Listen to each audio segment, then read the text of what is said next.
사실 색소 침착 관리의 핵심은 제가 이걸 몰라가지고 한창 색소 침착으로 많이 이어진 거거든요.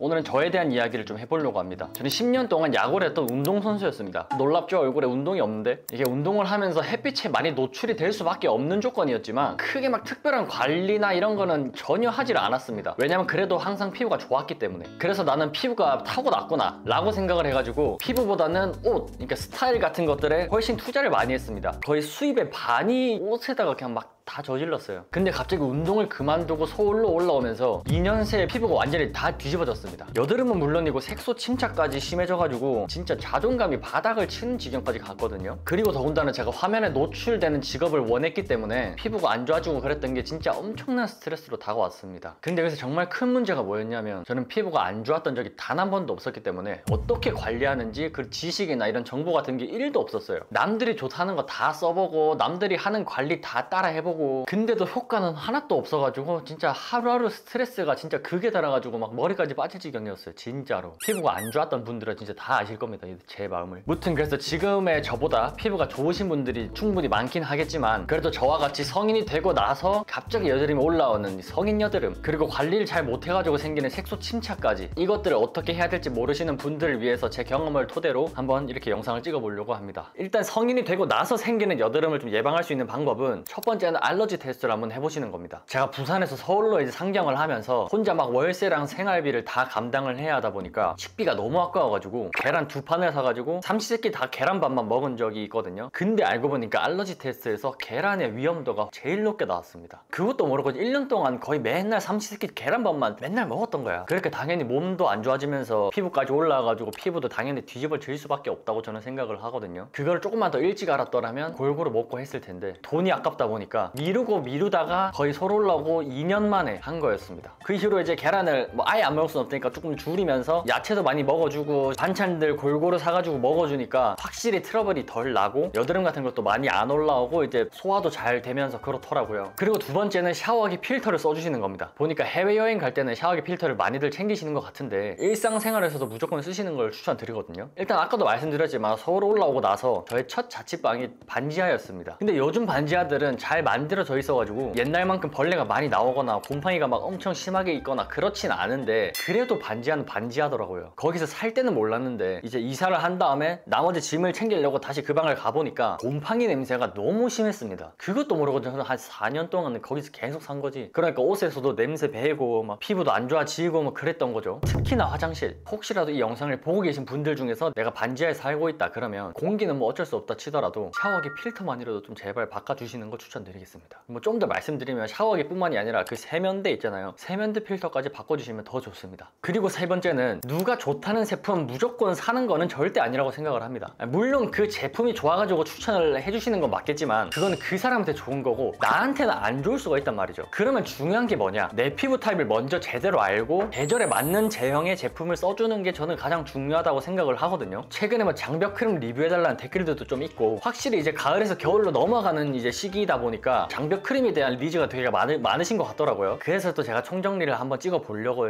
하나하나 다 리뷰를 하면서 써보고 있는데 그건 조금만 기다려 주시고, 아무튼 그래가지고 장벽 크림이면 무조건 좋다? 이거는 절대 아닙니다. 이게 그 제품의 문제가 아니고 그 제품이랑 내 피부가 잘 안 맞는다고 생각을 하시면 돼요. 건성이라고 해서 너무 꾸덕한 거를 썼다가 유분이 오히려 너무 많이 올라올 수도 있고, 오히려 지성이라고 가벼운 거를 썼다가 너무 건조해질 수도 있기 때문에 내 피부 타입을 제대로 알고 계절에 맞는 제형의 제품을 써주는 게 가장 좋다고 보거든요. 저 같은 경우에는 수부지 피부이긴 한데 겨울에는 수분 부족이 좀 너무 강해가지고 너무 추운 날엔 가끔 내가 건성인가 착각이 들 때도 있더라고요. 그래서 현 시점 기준으로 내가 피부 타입이 뭔지 알만한 정보들을 좀 공유를 드리면, 요즘 같은 계절에 유분이 많이 올라오고 피부가 당기는 건 없이 그냥 계속 번들거린다 하시면 지성, 세안하고 난 다음에 피부가 약간은 땡기고 유독 T존이 약간 번들거린다 하시면 수부지 복합성, 세안을 하든 뭐 밖에 나가든 피부가 자주 땡기고 시간이 지나도 건조함이 계속 느껴진다 하시는 분들은 건성, 이렇게 피부 타입을 먼저 체크해 보신 다음에 나한테 맞는 제품을 사셔야 유순 밸런스가 맞으면서 피부가 크게 뒤집어지지 않고 그 피부를 오래 유지할 수 있다고 생각을 합니다. 그리고 마지막으로 약산성이나 약알칼리성 클렌저를 적절히 사용해 주시는 겁니다. 트러블이 자주 난다,